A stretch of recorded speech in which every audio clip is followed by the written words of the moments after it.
Top of the evening to all of you. Happy St. Patrick's Day. Welcome to Book Passage. How very lucky are we to have the incredible and enchanting Jane Hirshfield with us here this evening, and to have her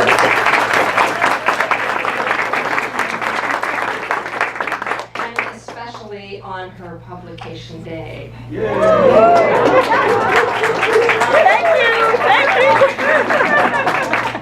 And thank all of you for coming out this evening and supporting your independent bookstore. We really value you coming out to these wonderful events that we are able to host here. My name is Melissa Sestaro, and I could not be more honored and humbled to be introducing Jane.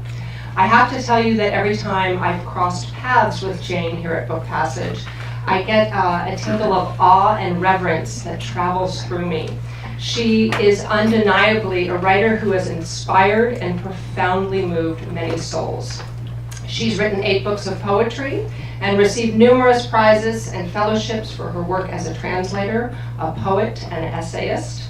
And we are here this evening to celebrate 2 books, The Beauty, which is Jane's 8th collection of poetry, and her 2nd book of essays, 10 Windows, How Great Poems Transform the World.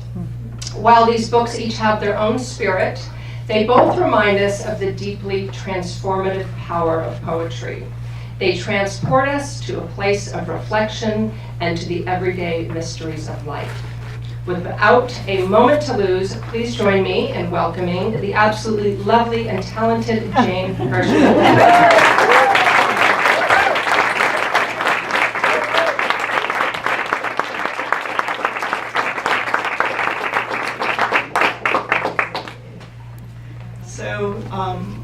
Thank you for that. I feel like I've just walked out of a Letterman set.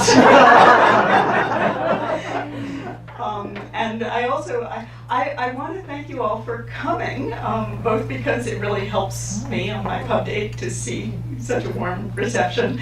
And also, I was thinking, St. Patrick's Day, people will have parties, they'll have plans, they'll have whatever. And then I finally thought that, but wait, what could be more Irish than spending a day with other people listening to poetry? So I've got green earrings on. Now, it's hard to figure out how to present the essays, because it's a whole book with 10 things getting covered over the course of it. And what I decided to do is pretty much just give you 3 tastes of the essays. The first taste is the opening paragraph of the preface. You don't have to read along. But you can if you want. Good art is a truing of vision, in the way a saw is trued in the saw shop to cut more cleanly. It is also a changing of vision. Entering a good poem, a person feels, tastes, hears, thinks, and sees in altered ways. Why ask art into a life at all, if not to be transformed and enlarged by its presence and mysterious means? Some hunger for more is in us. More range, more depth, more feeling, more associative freedom, more beauty, more perplexity, and more friction of interest, more prismatic grief and unstunted delight, more longing, more darkness, more saturation and permeability in knowing our own existence as also the existence of others, more capacity to be astonished. Art adds to the sum of the lives we would have were it possible to live without it. And by changing selves one by one, art changes also the outer world that selves create and share. This next, I'm already trying to shorten the prose and leave time for the poems. So this next one is the second paragraph of the chapter about uncertainty, which is called Uncarryable Remainders, And there's going to be an incomprehensible mention of a turtle because he's in the first paragraph. One of the penalties and graces of consciousness is waking each day to the awareness that the future cannot be predicted, that the universe's foundation rests on an incomprehensible receding, that bewilderment, caprice, and the unknowable are among the most faithful companions of any life. Mostly it seems we go on by inventing a story. Yet no story completely suffices, and eventually the turtle appears in its runic shell, munching some contemplative bit of lettuce. Oh good, it works without the story. Great. For those of you who know it, it's the turtles all the way down story. People know it. For those willing to let themselves feel it, any story leaves behind an uneasiness, sometimes at the center, other times at the edge of perception. And like the remainder left over in a problem in long division, it must be carried. Literature's work, and particularly poetry's, is in part to take up that residue and remnant, to find a way to live amid and alongside the uncertain. Plato banished poets from his Republic in part because he thought poetry escapist, that it dulls the desire for truth by the hypnosis of beauty. But good poetry, as we've begun to see, doesn't in fact allay anxiety with answers. It startles its reader out of the general trance. Oh, good. Okay, and the last sample, I feel like, this is the hors d'oeuvre platter. The experience, so this one is from a chapter called Poetry, Transformation, and the Column of Tears, and it has a lot in it about war poetry. I'm not sure how far in this section I'll read you, we'll see. The experience of art takes place within and under the skin. When we read the word orange, neuroscientists have found, our taste buds grow larger, more so if we are hungry. There is no way to know in the provinces of art except by an empathy so profound that the division between self and other dissolves. Inside art, we are subject, not object. Inside poetry, whether it's reading or writing, we are, as the Greek word poesis tells us, makers, not only of words, but also of our own lives. Each of poetry's modes of intimacy transforms by restoring the psyche to some new-made awareness of aliveness and the urgency of connection. One of the roles of poetry in and after the dark times of crisis is to remind that a life can keep faith with full feeling, full knowledge, no matter what it has come to see and know. For this, we need to be lured into the condition of being undefended. Beauty unbuckles pain's armoring. Unexpected startlement unfastens the psyche's fortifications, as we have seen. When we set down the narrow personal story and enter the stories and images of others, the armatures of self-protection dissolve. In the held breath of page, theater, or concerto, we allow what will happen to happen, and this agreement itself is the altering heart of catharsis.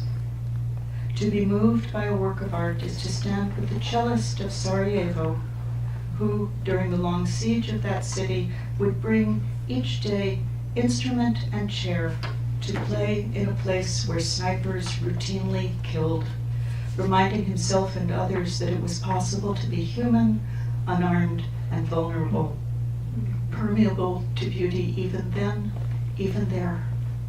At its best and strangest, it may be that art must live in an openness exposed in every direction. Mm-hmm. And I'm going to skip the next paragraph and just give you the poem that we are then going to arrive at. Kobayashi Issa, we wander the roof of hell, choosing blossoms. Mm-hmm. Okay. So that's the essay book. Wow.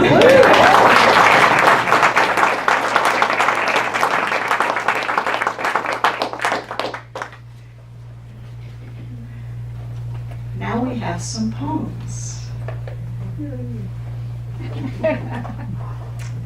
So I'm going to, with my customary now great originality, begin with the first poem in the book. It's a frontispiece poem in that it's sort of sitting ahead, then there's a little section break, and then the opening of the book starts up again. The poem is called Fado, and if you go online, you can hear some fado. They are Portuguese songs of longing and love. They originated as the music of dock workers, sailors, people on the margins, and the word fado also means fate. But it's very interesting, if you say fado apparently in Portugal, everybody thinks of the music and not the word fate. And I was thinking about that as I drove over and I realized, well, when we say rock and roll, we think about the music and not, the first meaning of rock and the first meaning of roll, so it's very similar. But it does also mean fate. And fate is a theme which comes up a fair number of times throughout this book. Fado. A man reaches close and lifts a quarter from inside a girl's ear. From her hands takes a dove she didn't know was there. Which amazes more, you may wonder?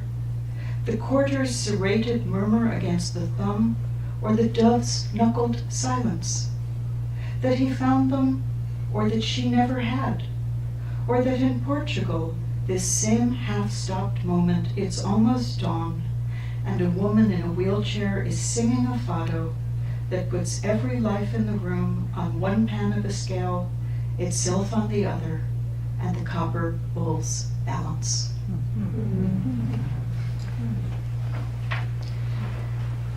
So the opening section of the book, there's a run of poems, most of which have my in the title, my this, my that.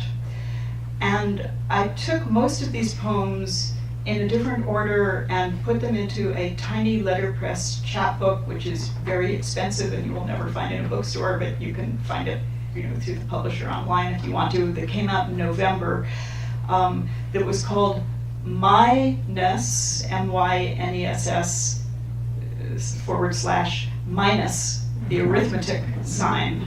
And that kind of captures, if I hadn't used that title for the chapbook, who knows, it might have been the title of the book.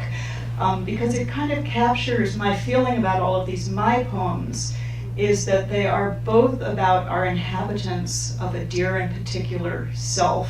There's a wonderful Miłosz poem, Minus, which is where that part of the title came from.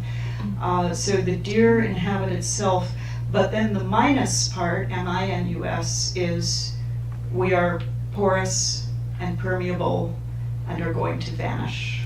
And both those things are true. My skeleton.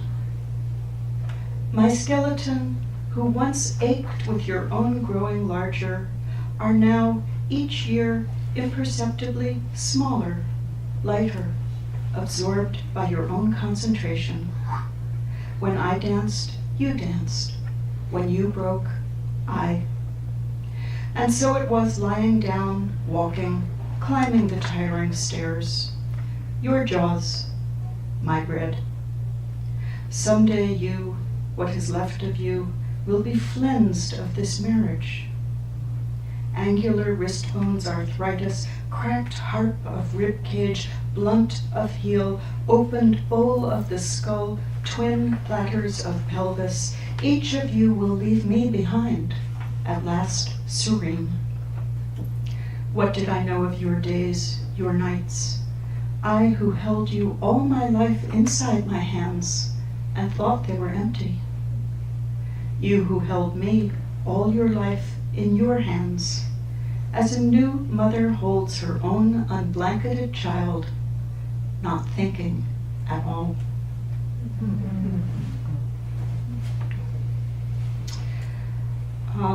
So this next poem is My Proteins, and it was inspired into being by a New York Times science section article about the proteins of itch, which is where it starts.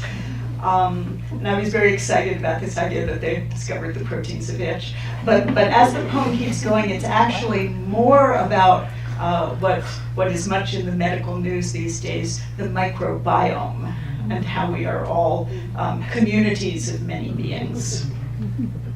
My proteins.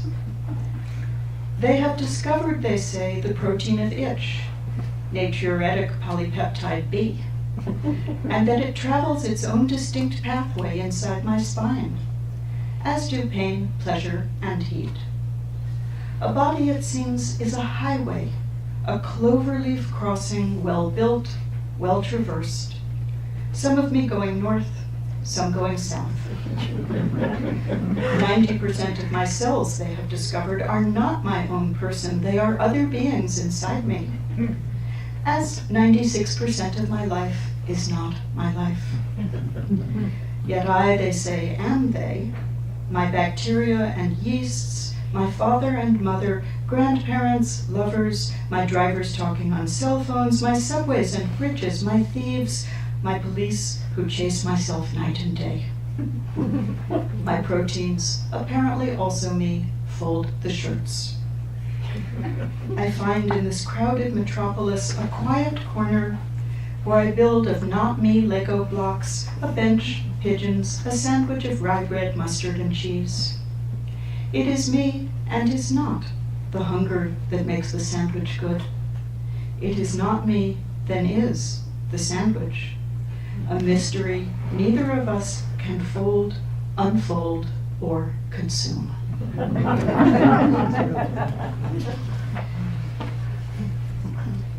So this next one is a small meditation on our human propensity for war making, disguised as a poem about an artichoke. My species. Even a small purple artichoke boiled in its own bittered and darkening waters grows tender and sweet. Patience, I think, my species. Keep testing the spiny leaves, the spiny heart. That's a good poem.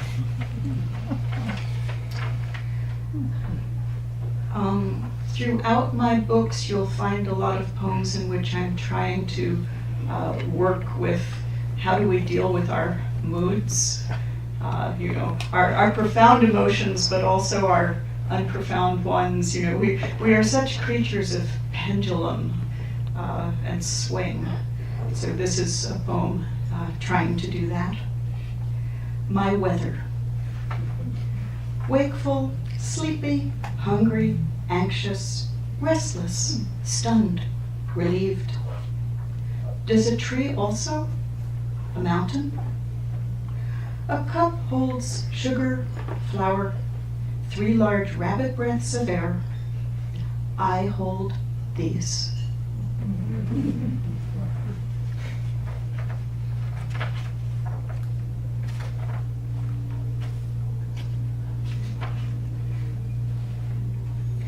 Quartz clock. The ideas of a physicist can be turned into useful objects. A rocket, a quartz clock, a microwave oven for cooking. The ideas of poets turn into only themselves, as the hands of the clock do, or the face of a person. It changes, but only more into the person.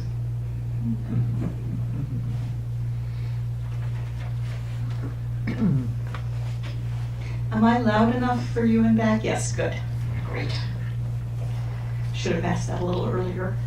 Otherwise, you would all have been being very polite. The piece of advice this poem starts with was actually given me first as poetry craft advice by the only teacher I had when I was in college, a wonderful, long departed poet and editor and teacher, Theodore Weiss. But I these many years later decided to take it as a piece of life advice instead. A cottony fate. Long ago, someone told me, avoid or. It troubles the mind, as a held-out piece of meat disturbs a dog.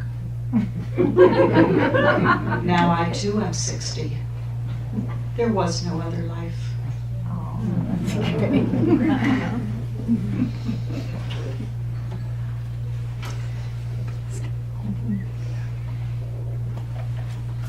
Sorry, I'm getting my list.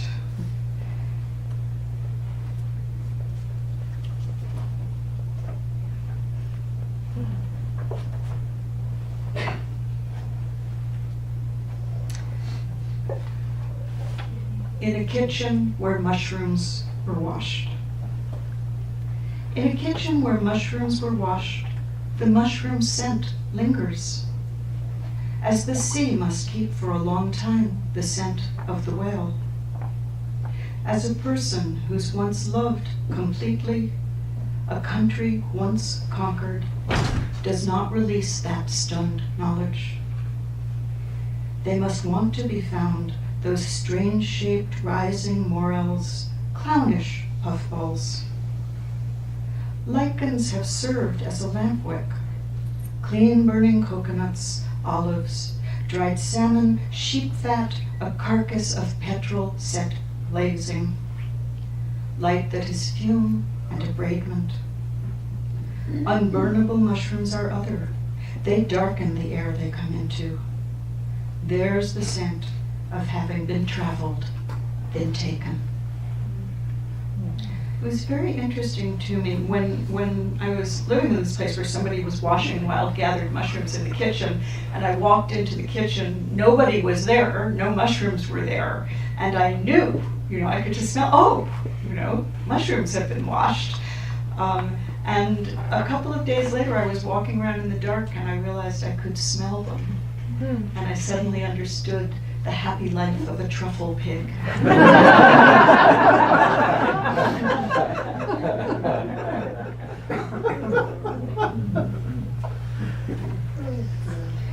So if this were a week or two ago and I was on the East Coast, this is the poem for them. A chair in snow. A chair in snow should be like any other object, whited and rounded. And yet a chair in snow is always sad.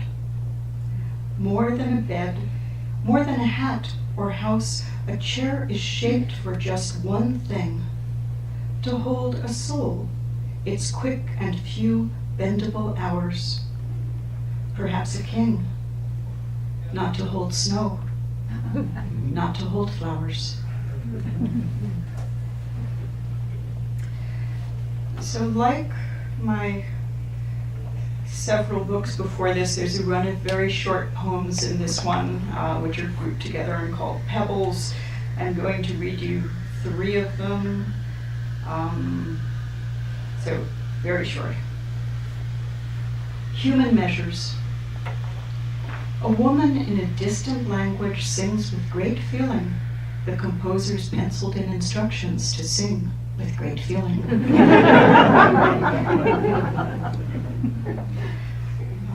This one is simply what actually happened. Immigration and hunger. I misread the journalist's sentence. In this human drama, the police ate the supporting actors. A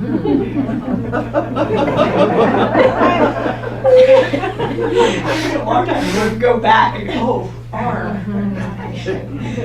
This is by far the shortest poem in the book. Now, you could think shark or tiger, don't.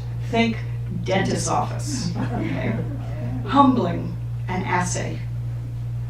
Have teeth. I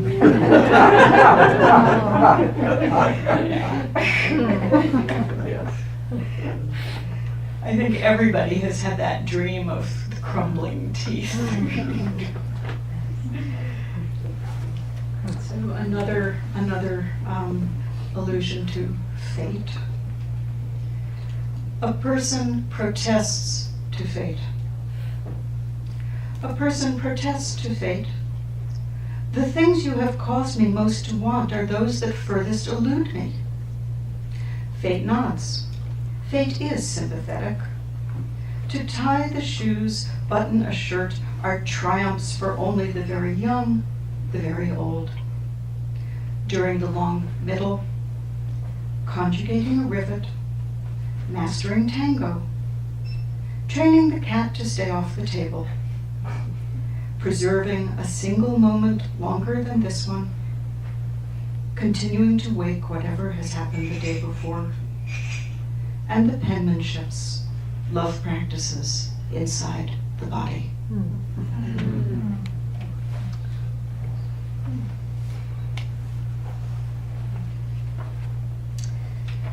So I understand, although I haven't read it, that there is a really wonderful best-selling book about goshawks right now. So goshawk shows up in here. And just so you don't get lost at the beginning, this poem mentions words with hap in them, and hap is chance.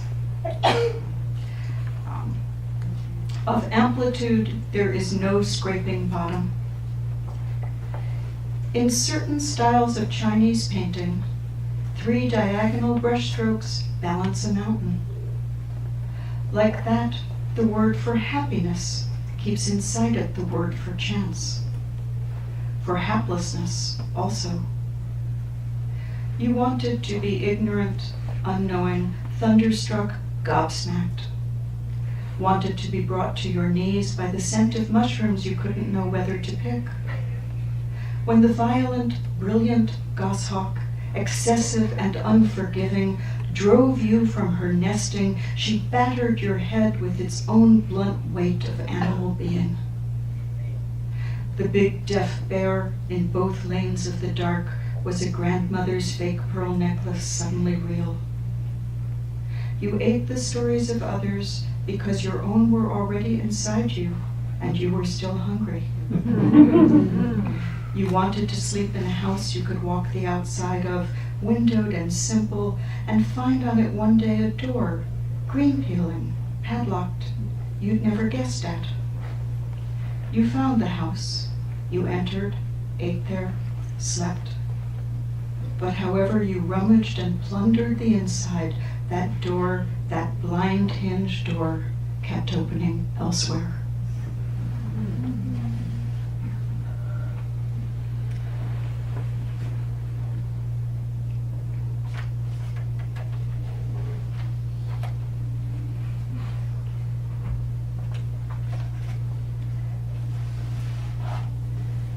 My life was the size of my life. My life was the size of my life. Its rooms were room-sized. Its soul was the size of a soul. In its background, mitochondria hummed. Above it, sun, clouds, snow, the transit of stars and planets. It rode elevators, bullet trains, various airplanes, a donkey. It wore socks, shirts, its own ears and nose. It ate, it slept, it opened and closed its hands, its windows. Others I know had lives larger. Others I know had lives shorter. The depth of lives, too, is different. There were times my life and I made jokes together. There were times we made bread.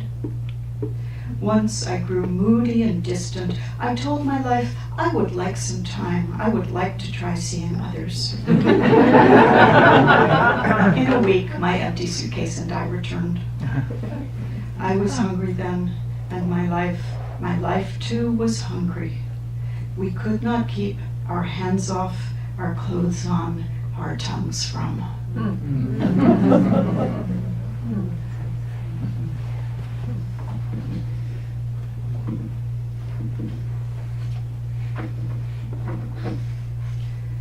2 linen handkerchiefs. How can you have been dead 12 years and these still?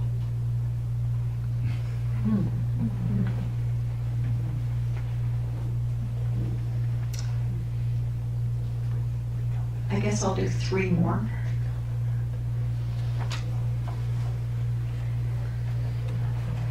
This one is a poem in numbered sections. I probably won't read the numbers.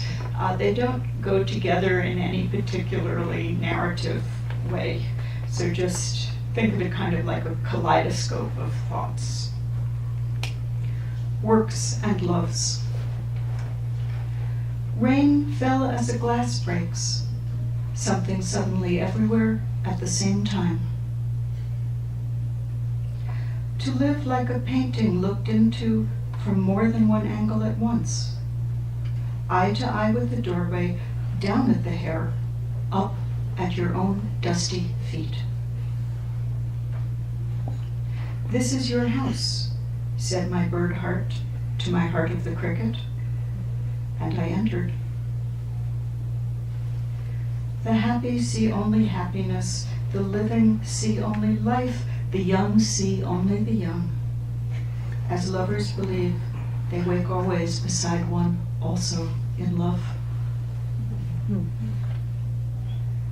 However often I turned its pages, I kept ending up with the same 2 sentences of the book.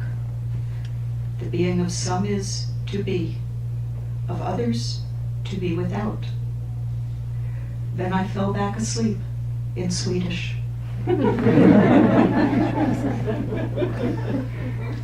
A sheep grazing is unimpressed by the mountain, but not by its flies. The grief of what hasn't yet happened, a door closed from inside.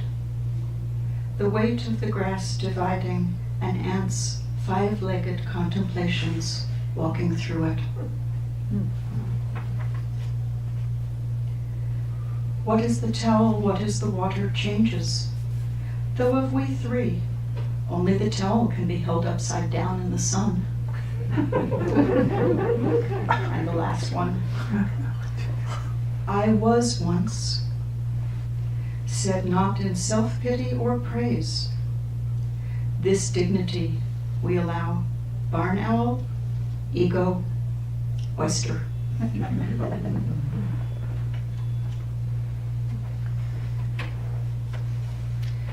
So as with many people I know, my immediate family has been dwindling rather rapidly in recent years.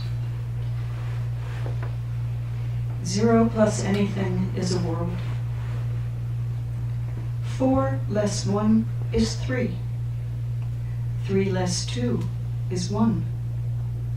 1 less 3 is what is who remains. The first cell that learned to divide, learned to subtract.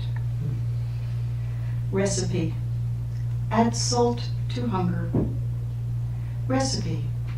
Add time to trees. 0 plus anything is a world.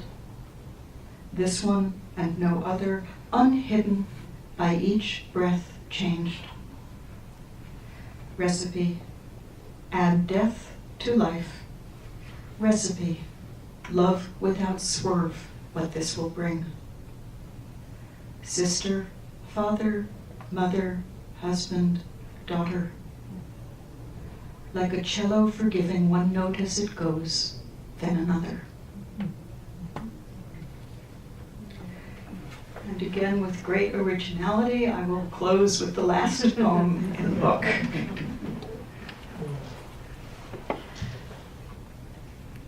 Like 2 negative numbers multiplied by rain. You can see I got kind of entranced by mathematics during this book. Then I fell off the page. Like 2 negative numbers multiplied by rain. Lie down, you are horizontal. Stand up, you are not. I wanted my fate to be human. Like a perfume that does not choose the direction it travels, that cannot be straight or crooked, kept out or kept. Yes, no, or. A day, a life slips through them, taking off the third skin, taking off the fourth. The logic of shoes becomes at last simple, an animal question scuffing. Old shoes, old roads, the questions keep being new ones, like two negative numbers multiplied by rain into oranges and olives. Thank you.